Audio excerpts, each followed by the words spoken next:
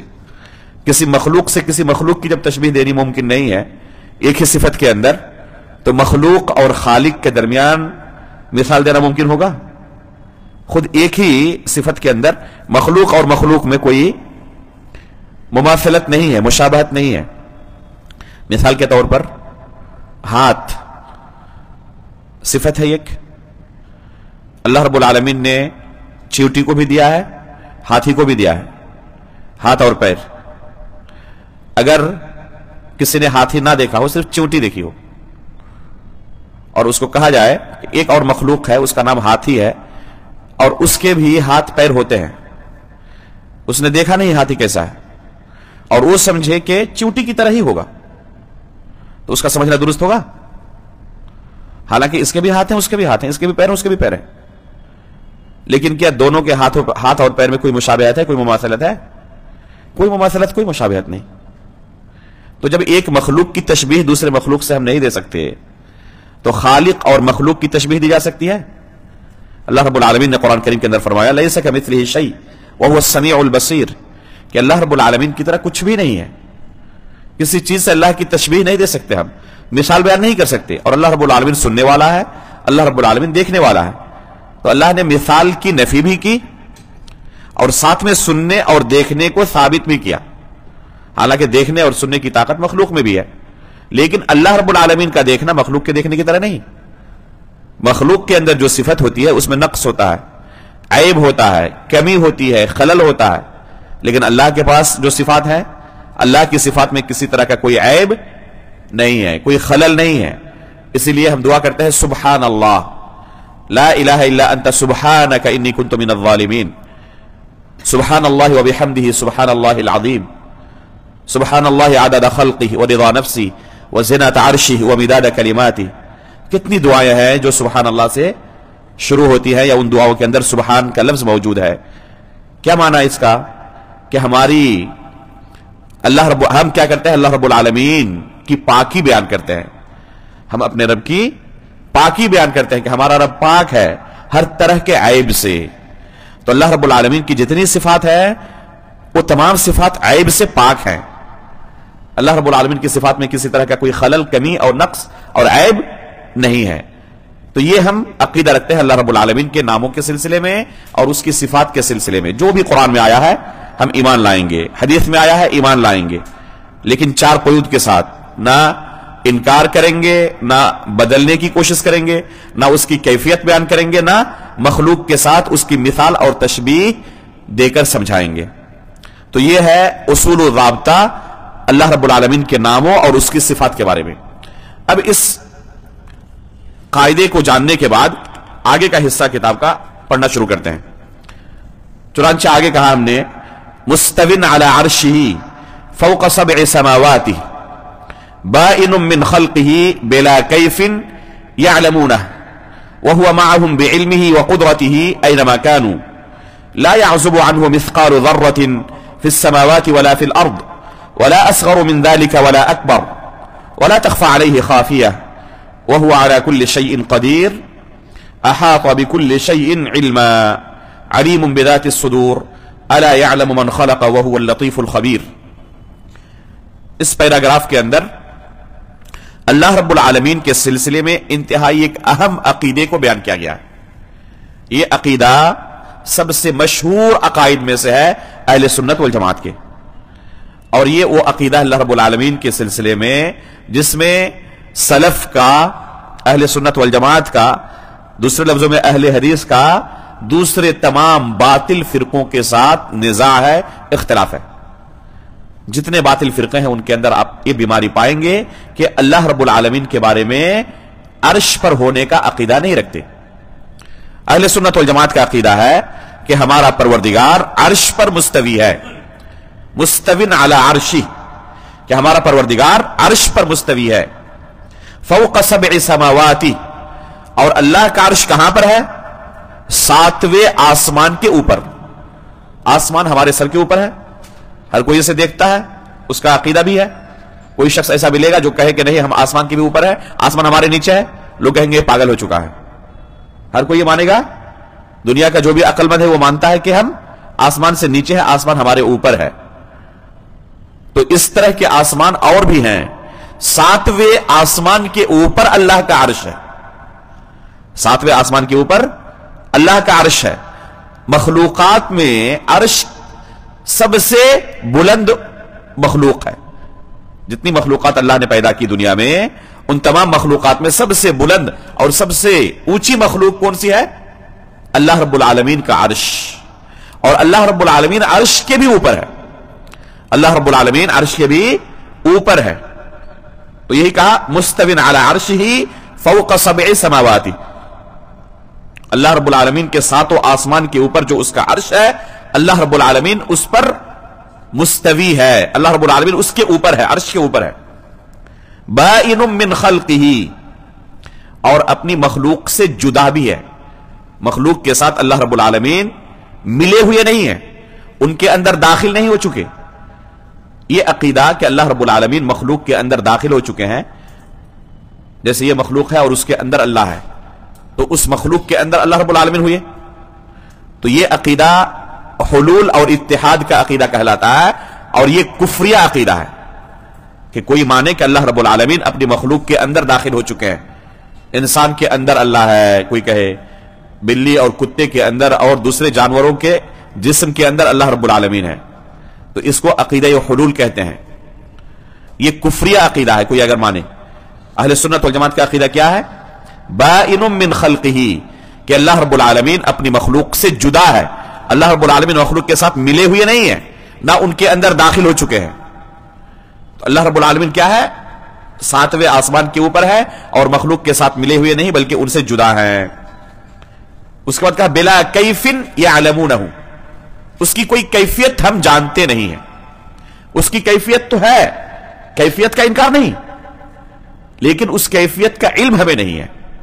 اس کی کیفیت ہے جیسے کہ اس کی شان کے لائق ہے، لیکن اگر کوئی ہم سے وہ کیفیت پوچھے تو ہم عدم علم کا اعتراف کرتے ہیں کہ ہم اس کیفیت کے بارے میں جانتے نہیں، کیونکہ اللہ نے ہمیں خبر نہیں دی، اللہ کے رسول نے خبر نہیں دی. سرے سے کیفیت کا انکار نہیں کرتے. جیسے کوئی اگر پوچھے کہ اللہ رب العالمین کے عرش پر ہونے کی کوئی کیفیت ہے یا کوئی کیفیت ہی نہیں ہے، تو ہم کیا کہیں گے؟ کیفیت ہی نہیں ہے؟ یہ نہیں کہیں گے. کیفیت تو ہے لیکن ہمیں اس کا علم نہیں ہے، کیونکہ اللہ رب العالمین نے اس کیفیت کے بارے میں ہمیں خبر نہیں دی ہے. تو ہم کیفیت کا سرے سے انکار نہیں کرتے، بلکہ کیفیت کے بارے میں اپنے علم کا انکار کرتے ہیں کہ ہمارے پاس اس کا علم نہیں ہے، کیونکہ اللہ نے ہمیں اس کے بارے میں خبر نہیں دی ہے. اور جس کے بارے میں اللہ نے خبر نہ دی ہو، غیب کی چیز اپنے طور پر ہم بیان نہیں کر سکتے. غیب کا علم صرف اللہ رب العالمین کو ہے. اس کے بعد کہا وَهُوَ مَعَهُمْ بِعِلْمِهِ وَقُدْرَتِهِ أَيْنَمَا كَانُوا، اللہ رب العالمین اپنے علم اور اپنی قدرت کے حساب سے ان کے ساتھ بھی ہے جہاں کہیں وہ ہوتے ہیں. یہ دونوں اہم عقیدہ ہے. ہم اللہ رب العالمین کے علو کا بھی عقیدہ رکھتے ہیں، بلند و بالا ہونے کا، اور ساتھ میں معیت کا بھی عقیدہ رکھتے ہیں کہ اللہ رب العالمین انسانوں کے ساتھ، لوگوں کے ساتھ ہوتے ہیں جہاں کہیں پر ہو. لیکن یہ ساتھ کا ہونا، یہ معیت جو ہم ثابت کرتے ہیں اللہ رب العالمین کے لیے، تو معیت کون سی ہے؟ ذات کے ساتھ نہیں، ذات کے ساتھ معیت نہیں ہے بلکہ علم اور قدرت کے ساتھ.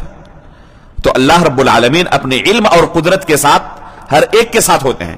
قرآن میں اللہ رب العالمین نے فرمایا يَعْلَمُ مَا يَلِجُ فِي الْأَرْضِ وَمَا يَخْرُجُ مِنْهَا وَمَا يَنزِلُ مِنَ السَّمَاءِ وَمَا يَنزِلُ مِنَ السَّمَاءِ وَمَا يَعْرُجُ فِيهَا وَهُوَ مَعَكُمْ أَيْنَمَا كُنْتُمْ وَهُوَ مَعَكُمْ أَيْنَمَا كُنْتُمْ وَاللَّهُ بِمَا تَعْمَلُونَ بَصِيرٌ. دیکھیں شروعات کی آیت کی اللہ تعالیٰ نے کس کے ساتھ؟ يَعْلَمُ مَا يَلِجُ فِي الْأَرْضِ وَمَا يَخْرُجُ مِنْهَا. تو علم کے ساتھ آیت کی شروعات کی، يَعْلَمُ سے آیت کی شروعات کی، اور آیت کا خاتمہ بھی کس پر کیا؟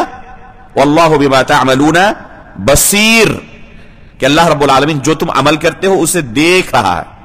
یعنی اللہ رب العالمین قوت اور قدرت کے اعتبار سے، علم کے اعتبار سے تمہارے ساتھ ہے. تو صفت معیت بھی ہم اللہ کے لیے ثابت کرتے ہیں، اور ساتھ میں صفت علو بھی اللہ کے لیے ثابت کرتے ہیں کہ اللہ تعالیٰ بلند و بالا بھی ہے اپنی ذات کے اعتبار سے، اور اللہ رب العالمین لوگوں کے ساتھ بھی ہے علم اور قدرت کے اعتبار سے. وَهُوَ مَعَكُمْ أَيْنَمَا كُنْتُمْ میں جو اللہ رب العالمین نے اپنے بارے میں کہا ہے کہ اللہ رب العالمین تمہارے ساتھ ہوتے ہیں، اس سے بعد اہل بدعت نے دلیل پکڑی کہ اللہ رب العالمین ہر جگہ موجود ہے، کیونکہ کہا وَهُوَ مَعَكُمْ أَيْنَمَا كُنْتُمْ، تم جہاں کہیں ہوتے ہو تمہارے ساتھ اللہ ہوتے ہیں. تو اس سے اہل بدعت نے کیا دلیل پکڑی ہے کہ اللہ رب العالمین اپنی ذات کے اعتبار سے ہمارے ساتھ ہوتے ہیں.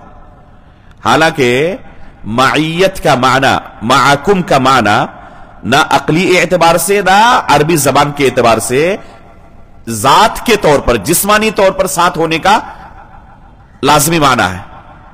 لفظ معیت کا یہ معنی لازمی معنی نہیں ہے کہ اگر معیت کو ثابت کیا جائے تو جسمانی طور پر ساتھ ہونا لازم آئے. قرآن میں اللہ رب العالمین نے کیا کہا؟ یا ایھا الذین آمنوا، یا ایھا الذین آمنوا اتقوا اللہ وکونوا مع الصادقین. کہا نا کہ اے ایمان والو اللہ سے ڈرو اور کن کے ساتھ رہو؟ سچے لوگوں کے ساتھ رہو. وکونوا مع الصادقین، سچے لوگوں کے ساتھ رہو. دو قسم کے لوگ موجود ہیں دنیا میں، کچھ لوگ جھوٹے ہیں، کچھ لوگ سچے ہیں. تو مؤمنوں کو کن کے ساتھ رہنا چاہیے؟ سچے لوگوں کے ساتھ رہنا چاہیے. کونوا مع الصادقین اللہ نے کہا. تو یہاں جو مع کا لفظ استعمال کیا اللہ نے کہ سچے لوگوں کے ساتھ رہو، تو ساتھ رہنے کا کیا معنی ہے؟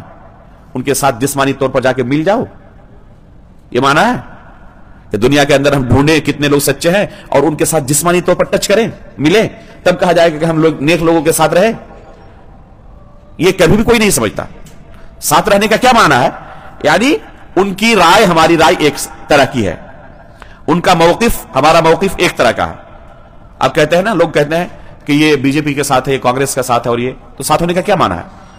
یعنی اس کا نظریہ اس کے ساتھ ہے، یہ نہیں کہ وہ جسمانی طور پر اس کے ساتھ ملا ہوا ہے اور اس کے ساتھ جدا نہیں ہو رہا ہے کبھی بھی. یہ کوئی بھی نہیں سمجھتا ساتھ ہونے کا معنی.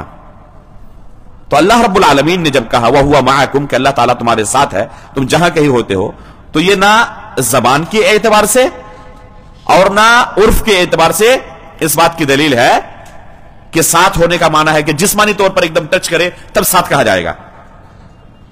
آپ کہتے ہیں کہ ہم راستے سے گزر رہے تھے اور چاند ہمارے ساتھ تھا، تو کیا ساتھ ہونے کا؟ چاند نیچے اتر کے آپ کے جسم کے ساتھ مل گیا تھا؟ تو اگر چاند اتنے اونچے ہونے کے باوجود ہزاروں لوگوں کے ساتھ رہ سکتا ہے اپنی روشنی کے اعتبار سے، تو اللہ رب العالمین عرش پر ہوتے ہوئے لوگوں کے ساتھ نہیں رہ سکتا اپنے علم اور قدرت کے اعتبار سے؟ تو کہیں سے یہ معنی نہیں نکلتا وَهُوَ مَعَكُمْ سے کہ اللہ رب العالمین جسمانی طور پر اپنی ذات کے اعتبار سے ہر ایک کے ساتھ ہے. لہذا اس سے یہ معنی اخذ کرنا یہ باطل معنی ہے. لا يعزب عنه مثقال ذرة في السماوات ولا في الارض، یہ قرآن کی آیت سے ماخوذ ہے، سورہ سبا کی 3 آیت سے. اللہ رب العالمین نے کیا فرمایا قرآن کریم کے اندر؟ لا يعزب عنه مثقال ذرة في السماوات ولا في الارض، ذرے کے برابر بھی زمین و آسمان کی کوئی چیز اللہ رب العالمین سے اوجھل نہیں ہے. ولا اصغر من ذلك ولا اکبر، نہ ذرے سے کوئی چھوٹی چیز یا اس سے بڑی چیز، چاہے وہ ذرے سے چھوٹی ہو چاہے ذرے سے بڑی ہو، کوئی بھی چیز زمین و آسمان میں اللہ رب العالمین سے اوجھل نہیں ہے. تو یہ اللہ رب العالمین کے علم کے کمال کی دلیل ہے کہ اللہ رب العالمین کا علم اس قدر کمال کی صفت سے متصف ہے کہ ذرے کے برابر بھی کوئی چیز ہو یا اس سے بھی چھوٹی کوئی چیز ہو تو وہ چیز بھی اللہ رب العالمین سے اوجھل نہیں ہے. اللہ رب العالمین اس کے بارے میں جانتے ہیں. یعلم ما یلج فی الارض وما یخرج منها، زمین کے اندر کون سی چیز داخل ہوئی کون سی چیز نکلی، ہر چیز کے بارے میں اللہ رب العالمین جانتے ہیں. یعلم ما فی البر والبحر، خشکی کے اوپر کیا ہے، دریاؤں کے نیچے اندر کیا ہے، ہر چیز کے بارے میں اللہ رب العالمین جانتے ہیں. تو اللہ رب العالمین کے صفت علم کی کمال کی دلیل ہے کہ اللہ رب العالمین کا علم کمال کو پہنچا ہوا، ذرے کے برابر یا اس سے بھی اگر کوئی چھوٹی چیز ہو سکتی ہو تو وہ بھی اللہ رب العالمین سے اوجھل اور مخفی نہیں ہے. ولا تخفى علیہ خافیہ، اللہ رب العالمین سے کوئی چیز مخفی نہیں رہ سکتی. تو گرچہ اللہ رب العالمین عرش کے اوپر مستوی ہے لیکن اس سے کوئی چیز مخفی بھی نہیں ہے، یہاں تک کہ ذرے کے برابر بھی نہیں. جیسے کہ قرآن میں خود اللہ رب العالمین نے بیان کیا ہے. ذرہ کسے کہتے ہیں؟ یہ جو روشنی آ رہی ہے، کہیں پر سوراخ ہو دیوار میں تو وہاں سے جو سورج کی روشنی آتی ہے وہاں پر چھوٹے چھوٹے گرد و غبار ہمیں اڑتے ہوئے نظر آتے ہیں. ان چھوٹے چھوٹے گرد و غبار کو جو کہ پورے روم کے اندر موجود ہے، ننگی آنکھوں سے دیکھ نہیں پاتے ہم، صرف وہاں نظر آتے ہیں ہمیں جہاں پر سورج کی روشنی روم کے اندر آ رہی ہے، کمرے کے اندر آ رہی ہے، بس وہیں پر ہمیں یہ چھوٹے چھوٹے گرد و غبار نظر آتے ہیں. ان کو کہا جاتا ہے ذرہ، جو انتہائی باریک ہوتے ہیں، ننگی آنکھوں سے نظر نہیں آتے. اللہ رب العالمین فرماتے اس آیت کے اندر لا يعزب عنه مثقال ذرہ، کہ ذرے کے برابر بھی کوئی چیز اللہ رب العالمین سے مخفی نہیں رہ سکتی. ولا اصغر من ذلك ولا اکبر، کہا اللہ تعالیٰ نے کہ ذرے سے بھی کوئی چیز اگر چھوٹی ممکن ہونا تو وہ بھی اللہ رب العالمین سے اوجھل نہیں رہ سکتی، اور بڑی سے بڑی کوئی چیز بھی ہو تب بھی اللہ رب العالمین سے وہ چیز مخفی نہیں رہ سکتی. تو یہ اللہ رب العالمین کے علم کی حالت ہے کہ اللہ رب العالمین کا علم ہر چیز کو کیا ہے؟ شامل ہے، وسیع ہے. وَهُوَ عَلَى كُلِّ شَيْءٍ قَدِيرٌ.